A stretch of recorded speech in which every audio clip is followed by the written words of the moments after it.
लालची बड़ी भाभी। एक गांव में दो भाई रहते थे। बड़ा भाई मोहन और छोटा भाई सोहन। दोनों एक ही घर में रहते थे। मोहन की गांव में सोने चांदी की दुकान थी, जबकि सोहन खेतीबाड़ी करके अपना घर चलाता था। मोहन की पत्नी रमा बहुत लालची स्वभाव की थी।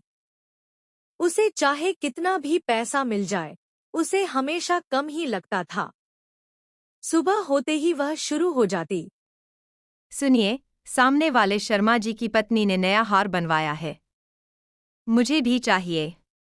रमा, पिछले महीने ही तो तुम्हारे लिए कंगन बनवाए थे। और किया हुआ अगर शर्मा जी की पत्नी के पास हार है, तुम्हारे पास तो उनसे भी ज्यादा सोना है। तो क्या हुआ? अब मुझे हार चाहिए। आखिर आपकी तो सोने की दुकान है। इतना तो दे ही सकते हैं आप। उधर सोहन और उसकी पत्नी गीता के पास ज्यादा पैसे नहीं थे। कभी दाल बनती, कभी सिर्फ रोटी और सब्जी। लेकिन दोनों हमेशा हंसते मुस्कुराते रहते थे। रमा अक्सर उनका मजाक उड़ाती। देखो जरा इनकी हालत। पूरे दिन खेत में मेहनत करो और बदले में 2 वक्त की रोटी पाओ। भाभी, कम में खुश रहना भी एक हुनर होता है। क्या मतलब ये तुम मुझको ताना मार रही हो है ना? मेरी और मोहन की कभी कभी बहस अगर हो जाती है, तो किया तो मुझे ताना मारेगी। नहीं भाभी, आप गलत समझ रही है। मैंने ऐसा कभी नहीं कहा। मेरा मतलब तो बस ये था कि आपके इतना मेरे पास पैसा नहीं है, लेकिन जितना है हम उसमें खुश है। यह बात रमा को बिल्कुल पसंद नहीं आई। एक दिन सोहन खेत में हल चला रहा था। अचानक उसका फावड़ा किसी लोहे की चीज से टकराया। ठक। सोहन ने मिट्टी हटाई तो वहां एक पुराना लकड़ी का बक्सा दबा हुआ था। उसने बक्सा खोला तो उसकी आंखें फटी रह गईं। अंदर सोने के सिक्के, गहने और बहुत सारे रुपए थे। सोहन घबराते हुए घर पहुंचा। गीता, देखो मुझे खेत में क्या मिला है। इतना सारा खजाना। दोनों सोच ही रहे थे कि पीछे खड़ी रमा ने सारी बातें सुन ली। उसकी आंखों में लालच चमक उठा। रात भर उसे नींद नहीं आई। वह बस उसी बक्से के बारे में सोचती रही। अगली सुबह वह गुस्से में सोहन के कमरे में पहुंच गई। ये खजाना इस घर में मिला है, इसलिए इस पर मेरा भी हक है। लेकिन आपको इसके बारे में कैसे पता चला? तो क्या सारा खजाना तुम अकेले ले लेते और मुझे इसके बारे में पता नहीं चलता? भाभी, हम सब मिलकर बैठकर बात कर लेते हैं। लेकिन रमा किसी की सुनने को तैयार नहीं थी। वह बक्सा उठाकर अपने कमरे में ले गई। रमा, ऐसा मत करो, ये अपना नहीं है। उनको मिला है, इस पर उनका हक है। जी आप चुप रहिए। और अगर ज्यादा ही अपने भाई पर प्यारा रहा है, तो जाइए दुकान घर सब उसके नाम कर दिए। हम लोग कहीं रोड किनारे झोपड़ी में रह लेंगे। नहीं, ऐसा नहीं है, तुम ये गलत कर रही हो। दुकान में जितना भी मुनाफा होता है, किया सोहन मेरे से लेता है, तो ये उसकी कमाई है। हम लोग इससे क्यों ले? सब लोग मेरा हक मारना चाहते हैं। रमा चिल्लाने लगती है।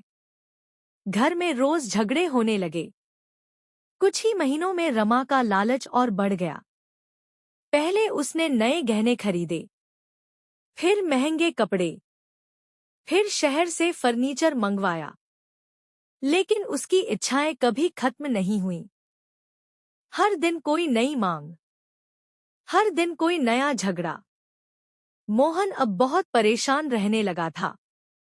उसे समझ नहीं आता था कि पत्नी को कैसे समझाए।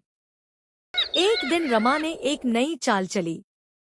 उसने अपने कुछ गहने अलमारी में छिपा दिए। फिर पूरे घर में शोर मचा दिया। चोरी हो गई।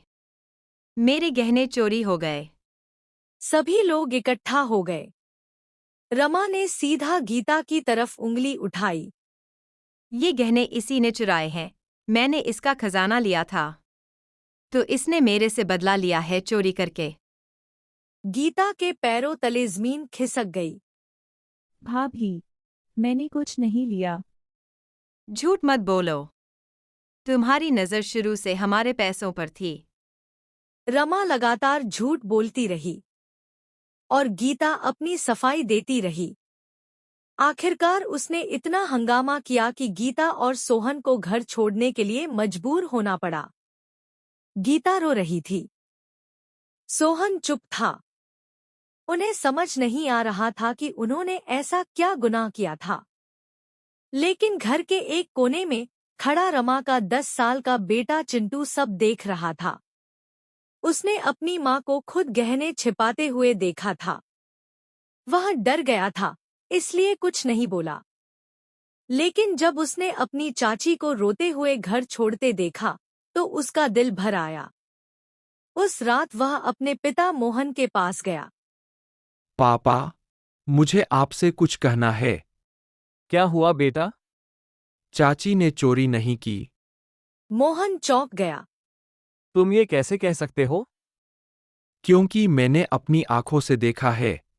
जब चाची चाचा को खाना देने गई थी, मम्मी ने खुद गहने छिपाए थे चाची की अलमारी में। मोहन के पैरों तले जमीन खिसक गई। मम्मी कह रही थीं कि अगर चाची घर में रहीं तो खजाने और घर पर उनका भी हिस्सा रहेगा, इसलिए उन्हें निकालना जरूरी है। अब उसे सारी सच्चाई समझ आ चुकी थी। अगले दिन पूरे परिवार को बुलाया गया और चिंटू ने सच्चाई बता दी। सभी लोग रमा की तरफ देखने लगे।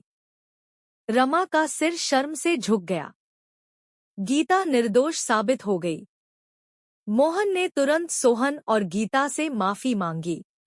मुझे माफ कर दो तुम लोग, मैंने तुम लोगों पर भरोसा नहीं किया। और अब ये मेरा फैसला है, तुम दोनों इसी घर में रहोगे, कहीं नहीं जाओगे। ये तुम क्या कह रहे हो? चुप हो जाओ तुम। उस दिन मोहन ने रमा से कहा, धन घर को सुख देता है, लेकिन लालच घर को बर्बाद कर देता है। अब तुम यहाँ हम लोगों के साथ नहीं रह सकती हो, जाओ निकल जाओ यहाँ से, तुमने बहुत बड़ा झूठ बोला है। रमा की आंखों से आंसू बहने लगे। नहीं पापा, मम्मी को एक मौका दे दो। अगर मैं चाचा चाची के बगैर नहीं रह सकता हूँ, तो मैं मम्मी के बगैर भी नहीं रह सकता हूँ। गीता, मोहन, सोहन, मुझे माफ कर दो, मुझसे गलती हो गई है और मैं वो खजाना भी लौटा दूंगी। रमा ने उस दिन के बाद लालच छोड़कर सच्चाई और प्रेम का रास्ता अपनाया।